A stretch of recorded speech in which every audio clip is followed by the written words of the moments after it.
Give me का अर्थ क्या होता है? मुझे दो। किसी से हम चीज लेते हैं या मांगते हैं तो उसके हम इंग्लिश में क्या बोल सकते हैं? Give me. मुझे दो। बी केयरफुल, यदि हम कोई सा कार्य कर रहे हैं, है ना, और आपको कोई भी आपका फ्रेंड ही कार्य कर रहा है तो आपको क्या बोलना है?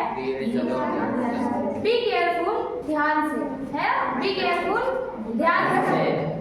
सी यू टुमारो, यदि हम किसी से साथ हैं, आप आपके फ्रेंड के साथ हो, है ना, तो आप उनसे, अब आपको घर जाना है तो आप उनसे क्या बोलोगे? सी यू टुमारो, हम कल मिलेंगे या कल मिलते हैं।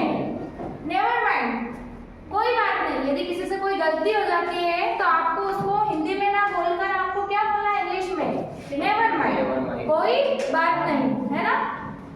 डोंट गिव अप, यदि हम कोई कार्य कर रहे हैं तो उसमें हमें हार नहीं मानना चाहिए, है ना, हार मत मानो या हिम्मत नहीं हारना, उसे बोला जाता है don't give up. Read this again, इसे दोबारा पढ़ो, यदि किसी चीज को हम बोल रहे हैं कि इसे दोबारा पढ़िए मैं, है ना, या फिर आप दोबारा पढ़ो, उसको हम इंग्लिश में क्या बोल सकते हैं?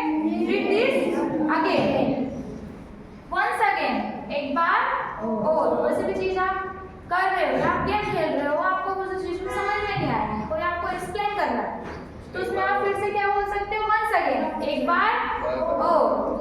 कम विद अस, हमारे साथ आओ, आप आपके फ्रेंड के साथ हो और आपको और फ्रेंड्स को बुलाना है तो आप उनके लिए क्या बोलोगे? हमारे साथ आओ या हमारे साथ चलो। ये नहीं बोलकर आप क्या बोल सकते हैं इंग्लिश में? Come with us.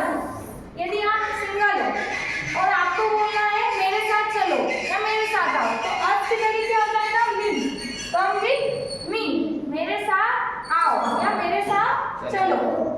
Let me speak, मुझे बोलने दो, मुझे बोलने दो को हम इंग्लिश में क्या बोल सकते हैं? Let me speak. समझ में आ गया? ओके, अब ये देखिए, रिसेंटली, हाल ही में जो कार्य किया जाता है उसे बोला जाता है रिसेंटली, है ना। आई नो, मुझे पता है, हमें कोई सी चीज पता रहता है तो हम उसको इंग्लिश में क्या बोल सकते हैं?